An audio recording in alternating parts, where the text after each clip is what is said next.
Muy buenas tardes, tengan todos ustedes, amables televidentes, lectores y radioescuchas de Pensar Ético. Este día 1 de octubre, sábado del 2016, les saluda con mucho placer Carlos Mario León Palacio desde Villahermosa, Tabasco, México. Y estamos transmitiendo especialmente para usted desde el restaurante Vips en la Europlaza Villahermosa, pues aquí en la capital del estado. Y bueno, en este esfuerzo de televisión pública y de información que consideramos importante para usted, y haciendo una observación digamos amplia, ¿no?, de todo lo que ha pasado en Tabasco, primeramente la promesa incumplida de el cambio verdadero del gobierno, que no se ve por ninguna parte, no llega, los eventos que se realizan para crear una imagen de gobernabilidad inexistente, crear una imagen de respeto a los derechos humanos que tampoco existe, o sea, no hay ese respeto a los derechos humanos, crear una imagen de que existe la intención de hacerlo, la intención de beneficiar al ciudadano, mas sin embargo tampoco existe esa intención, porque ¿cómo es posible? Por ejemplo, cuando nos referimos a los diálogos internacionales, judiciales, y toda esa gama de conocimientos internacional, del derecho internacional que estuvo aquí en Tabasco reunida, no se pudo aprovechar de una mejor manera porque solamente se enfocaron al Poder Judicial, y la ciudadanía, que es pues la que tiene el derecho de enterarse, porque la democracia representativa de hecho así lo dice, que tiene que estar bien informado el ciudadano del país democrático, y que la democracia representativa pues debe ser respetuosa de eso, ¿no? Mas sin embargo no es así. Y cuando nosotros observamos de la Carta Democrática de la Asamblea General de la Organización de Estados Americanos, nada más de entrada en el considerando primero, dice que la Carta de la Organización de los Estados Americanos reconoce que la democracia representativa es indispensable para la estabilidad, la paz y el desarrollo de la región, y que uno de los propósitos de la OEA es promover y consolidar la democracia representativa dentro del respeto del principio de no intervención. Recordemos que aquí le comentábamos en ese encuentro, diálogos judiciales, donde los temas a tratar debieron de haber sido del dominio de todos los ciudadanos, porque al final de cuentas, cuando se firma un convenio, cuando se firma un tratado, cuando se acepta ser parte o miembro de una organización de Estados americanos como la OEA y la ONU, ¿no?, son los representantes de los ciudadanos que hacen este tipo de firmas de convenios, de tratados, porque así conviene a la democracia del país, ¿no? Pero si el ciudadano mexicano no va a estar enterado de qué es lo que dice esa Carta Democrática Interamericana, y no va a estar enterado de que en la democracia representativa las personas que representan al mexicano pues tienen que ser personas que respeten al ciudadano. Y el artículo 1 de la Carta Interamericana de los Derechos Humanos, es Carta Democrática Interamericana, y en la primera parte es la democracia y el sistema interamericano. Por supuesto que dentro de esta Carta Interamericana de la OEA, Democrática Interamericana de la OEA, pues va el respeto explícito de los derechos humanos, ¿no?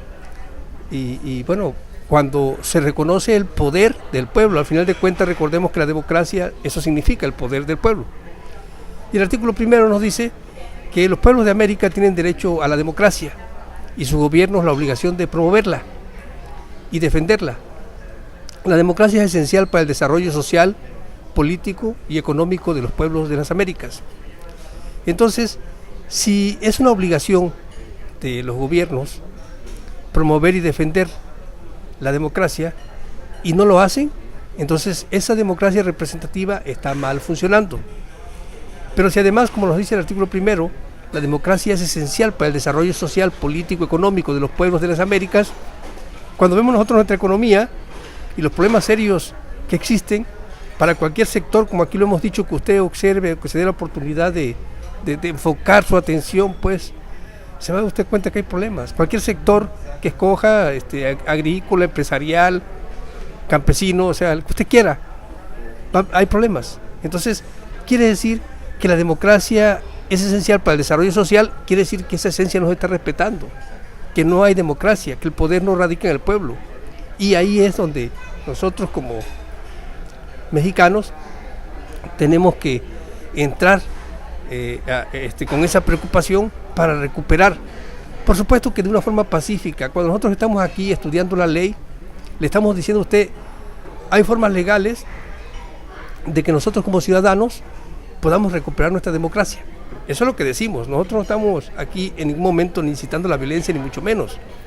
Estamos hablando de leyes, de respeto, y en este caso, bueno, de diplomacia, ¿no? Cuando se habla del derecho internacional y de lo que abarca a nivel internacional la firma de esos tratados internacionales que nuestros representantes han tenido bien firmar, pero que a la hora de su obligación, de cumplir con su obligación, de promover y defender, pues se hacen como que no le entienden muy bien a la cosa y ahí se la llevan, y la cuestión es que los perjudicados, ¿verdad? O lo que se le debe cuestionar es por qué nos perjudican, pues, porque resultamos perjudicados nosotros como ciudadanos cuando no tenemos la información que debemos de tener. Si hay un tratado internacional que, de hecho, revisando, por ejemplo, de entrada aquí la Constitución Política del Estado Libre y Soberano de Tabasco, en el artículo 2 nos dice que dice primero, el Estado de Tabasco se constituye como un Estado social y democrático de derecho. O sea, ya reconoce que es de régimen democrático, de derecho, que promueve la igualdad de oportunidades a los individuos, el respeto a la dignidad de las personas, a sus derechos y libertades, y es el funcionamiento del orden y la paz social. Eso es lo que aquí nos está diciendo esta Constitución, la del Estado, y luego nos dice que en su territorio toda la persona gozará de los derechos humanos reconocidos en esta Constitución. Y cuando nosotros vemos, por ejemplo, los diálogos internacionales judiciales, el control de convencionalidad, que vinieron a hablar del tema de migración, tendencias y desafíos, nos damos cuenta que cómo vamos a proporcionarle como lo dice aquí la Constitución en el artículo 2, cómo le vamos a proporcionar a la persona que venga a nuestro territorio el respeto a sus derechos humanos cuando nosotros como ciudadanos no tenemos ese respeto. O sea, si nosotros somos habitantes del Estado de Tabasco, ciudadanos del Estado de Tabasco, y no se nos respeta nuestros derechos, entonces para empezar nos está respetando la convencionalidad. Pero si no se nos respeta a nosotros, otras personas que vengan a nuestro Estado, pues tampoco se les va a respetar. Y ese es el problema. Por eso es que la autoridad debe de, en este tipo de eventos, convocar a la ciudadanía para que se entere de esa convencionalidad que se firmó, sí, con esa representación, pero que al final de cuentas nos involucra a todos los mexicanos. Y al no darnos el respeto a ese derecho de acceso a la verdad, nos están tomando como víctimas y nos están violando nuestros derechos humanos. Entonces, hemos sido repetitivos porque queremos dejar en claro que la intención de pensar ético, pues es aprender junto con usted. Por supuesto que día a día, conforme hemos ido estudiando, nuestra visión es más amplia y las cosas las vemos tal vez un poco más duras para aquellos que son autoridades, porque le estamos diciendo las cosas como son y basado en derecho, pues no estamos abusando de esa buena fe de los ciudadanos, ni tampoco estamos abusando de la buena fe que debe de existir en las autoridades y que no existe, pero bueno, más sin embargo es como lo marca la Constitución, y las constituciones, las leyes están hechas precisamente de buena fe, porque no se trata de agarrar un lado y perjudicar, se trata de beneficiar a todos. Así como la autoridad, el ius imperio, tiene ese derecho de aplicar la autoridad, también los ciudadanos tienen el derecho de reclamar que esa autoridad se aplique correctamente. Pero ¿cómo va usted a reclamarle que aplique la autoridad correctamente si usted desconoce cómo debe de comportarse la autoridad? Entonces, revisando este artículo segundo de la Constitución Política del Estado Libre y Soberano de Tabasco, por ejemplo, aquí en la fracción primera del párrafo cuarto, digamos, dice: los derechos fundamentales reconocidos en esta Constitución solo pueden ser restringidos con fundamentos en una ley del Congreso del Estado. Esta respetará el contenido esencial de los derechos humanos. Y si nosotros revisábamos, o así como hemos revisado la ley del ICET, que está en una acción de inconstitucionalidad, pues nos damos cuenta que se han aprobado leyes contrarias a derechos laborales, contrarias a derechos humanos, y que han tenido problemas serios en el Estado. Pero el problema ahí lo provoca el mismo Ius Imperium, porque los perjudicados de esa ley pues son personas que trabajan como servidores públicos. Entonces ellos mismos provocan, y hay reclamos, y se llega hasta la Suprema Corte de Justicia de la Nación. Se pierde la autonomía del Estado porque no se resuelven aquí las cosas, porque en ese tiempo todavía no estaba aprobado los de las salas constitucionales. Ahora sí está aprobada, ahora sí se puede hacer aquí en Tabasco, pero se pudo haber hecho, como lo dijeron en estos diálogos judiciales internacionales. Si la justicia dice: ¿sabe qué? Eso no sirve, eso no puede aprobarse, eso no puede entrar en vigor porque va contrario a la ley. O sea, solamente con haberlo dicho el Poder Judicial era suficiente, no necesitaba ni siquiera ir que los diputados que hicieran eventos y que se firmara y se buscara 3.000 amparos, 17.000 personas amparadas, y que se fuese a una acción de inconstitucionalidad a la Suprema Corte de Justicia de la Nación, que fueron los del PRI y los del Partido Verde. No era necesario que se llegara hasta ese punto, porque existe un Poder Judicial que es el responsable de que las leyes se aprueben con respeto a los derechos humanos. Desde el momento que no está aprobado, ellos son los que al final de cuentas revisan esta Constitución y no lo hubiesen publicado, pues, o hubiesen hecho un llamado, ¿no?, a los poderes de que eso no se hiciera, porque es algo que va contrario a la ley. Pero no lo hicieron, y ahí quedó, y se hizo una reclamación enorme, ¿no? Entonces ellos mismos están provocando la industria de reclamación. Pero revisando más en el artículo segundo de la Carta Democrática Interamericana, en el capítulo primero de la democracia y el sistema interamericano, dice el artículo segundo que el ejercicio efectivo de la democracia representativa es la base del Estado de Derecho y los regímenes constitucionales de los Estados miembros de la Organización de Estados Americanos. ¿Qué quiere decir esto?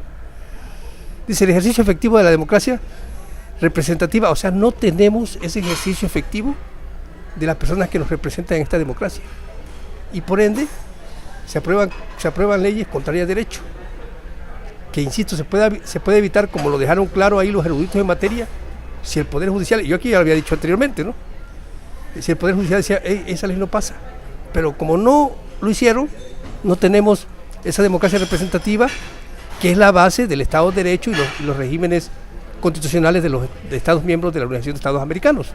O sea, no estamos cumpliendo con, en lo que es la división de poderes, pues no se está cumpliendo, ¿verdad?, con esos tratados internacionales que se firmaron y que nos permiten ser parte de esa organización de los Estados miembros, pues, o miembros de esa organización de Estados americanos. Pero nos dice más: la democracia representativa se refuerza y profundiza con la participación permanente, ética y responsable de la ciudadanía en un marco de legalidad conforme al respectivo orden constitucional. Entonces, eso que debemos de entender. Esta es la segunda parte del artículo segundo. ¿Qué debemos de entender y comprender en ese punto? Que el Ius Imperium tiene el poder de la fuerza pública, o sea, la seguridad pública, que también estamos careciendo en Tabasco de seguridad pública. Entonces eso quiere decir que hay abuso de autoridad, y para que los ciudadanos no seamos atacados, ¿qué tenemos que hacer? Bueno, tenemos que hacer para que esta democracia representativa se refuerce y profundice más con la participación permanente, ética y responsable de la ciudadanía. O sea, nosotros tenemos que participar, pero tenemos que participar en un marco de legalidad conforme al respectivo orden constitucional. ¿Qué quiere decir esto? Que tenemos que ejercer nuestro derecho de petición. Pero si nosotros conocemos la convencionalidad, podemos llegar hasta la Comisión Interamericana de Derechos Humanos, hacer una petición de revisión de las violaciones a los derechos humanos, que posteriormente van a traer una denuncia ante la Corte Interamericana de Derechos Humanos y va a haber una sentencia. Pero si esto no sucede, es porque nosotros desconocemos esa convencionalidad y desconocemos los tratados internacionales. Entonces, y si lo reconocemos y luego todavía no acudimos a esos encuentros internacionales, entonces ese es el conocimiento que nos hace falta como ciudadanos. Todo esto puede cambiar. Por supuesto que habemos personas que hacemos un trabajo de muy buena fe y con la única intención de aprender. Porque nosotros a eso nos hemos dedicado, a aprender junto con usted. Y lo que aquí manifestamos no lo hacemos ni con dolo ni con mala fe. Lo hacemos con la intención de que las cosas cambien. ¿Sí? ¿Por qué? Porque si la Constitución dice algo, sí, eso se debe de cumplir, simple y sencillamente. Si la Constitución dice algo y no se cumple, entonces el Poder Judicial debe de intervenir, desde ahí se tiene que cumplir. Sin necesidad de que exista una denuncia. ¿Por qué? Porque aquí lo he mencionado antes, son eruditos en la materia de derecho. Los magistrados, jueces, ¿verdad? Y el magistrado presidente, Jorge Javier Priego Solís, aquí en Tabasco, está haciendo bien su trabajo. Porque son eruditos en materia de derecho y no defienden que exista esa democracia representativa que debe de existir, que se respeten los derechos humanos en cada una de las leyes que se aprueben, y se ha tenido que acudir hasta la Suprema Corte de Justicia de la Nación, ¿verdad?, sin solicitar que se haga un juicio de forma urgente cuando es un problema serio y que afecta a los ciudadanos de un Estado. Pues digo, eso es un daño que se hace a nuestro Estado y a nuestra democracia. Entonces, solamente con la participación de nosotros puede cambiar y puede regresarse esa democracia representativa al punto donde ya se desfasó, pero con la observancia de los ciudadanos y el conocimiento que se adquiera de la ley. Insisto, de forma pacífica. Aprendamos juntos con Carlos León. Gracias, muchas gracias por escucharme y espero verdaderamente sea de su agrado. Recuerde, el día 3, la inauguración de esas pláticas de democracia también que organiza el IEPCT, que va a ser en la División de Ciencias Sociales y Humanidades de la UJAT. Y bueno, hay que asistir. La inauguración es a las 10 de la mañana, hay que estar pendiente para conocer más sobre estos temas, sobre todo los que son estudiantes de Derecho, ¿no? Pero la ciudadanía en general debe de participar. Si se puede, el lunes 3 hay que asistir ahí. Gracias, muchas gracias por escucharme. Espero verdaderamente sea de su agrado.